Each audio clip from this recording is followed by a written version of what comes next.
Gender ഡിസ്ക്രിമിനേഷനുള്ള കുടുംബങ്ങൾ ഒട്ടനേകമുണ്ട്. അപ്പോൾ പെൺകുട്ടികളെ അതായത് പെൺകുട്ടികൾ ജനിക്കുമ്പോൾ തന്നെ എങ്ങനെയെങ്കിലുമൊക്കെ ഒന്ന് ബേസിക് വിദ്യാഭ്യാസം കൊടുത്തിട്ട് ഒന്ന് കെട്ടിച്ചു വിട്ടാൽ അവരുടെ ഉത്തരവാദിത്വം തീർന്നു. കെട്ടിച്ചയക്കുന്നതാണ് ഏറ്റവും വലിയൊരു ഒരു ബാധ്യതയായിട്ട് കണക്കാക്കി അങ്ങനെ അയക്കുന്ന ഒരു കൂട്ടം ആളുകൾ ഇപ്പോഴും നമ്മുടെ സമൂഹത്തിലുണ്ട്. അങ്ങനെ ചിന്തിക്കുന്നവരുണ്ട്.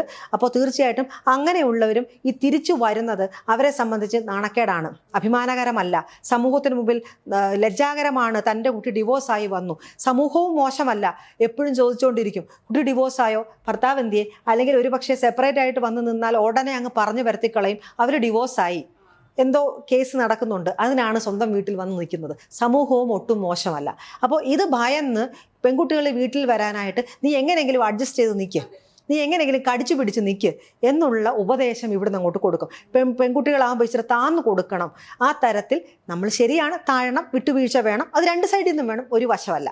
പക്ഷേ അത് ഒരു വൺ സൈഡായി ആ കുട്ടിക്ക് താങ്ങാവുന്നതിൻ്റെയും അപ്പുറം ലോഡാകുമ്പോഴാണ് കാര്യങ്ങൾ കൈവിട്ടു പോകുന്നത്. അപ്പോൾ ഇതെല്ലാം തന്നെ നമ്മുടെ സമൂഹത്തിൻ്റെ തന്നെ ഒരു പ്രശ്നമാണ്, നമ്മുടെ സമൂഹത്തിൻ്റെ കാഴ്ചപ്പാടിൻ്റെ തന്നെ ഒരു പ്രശ്നമാണ്.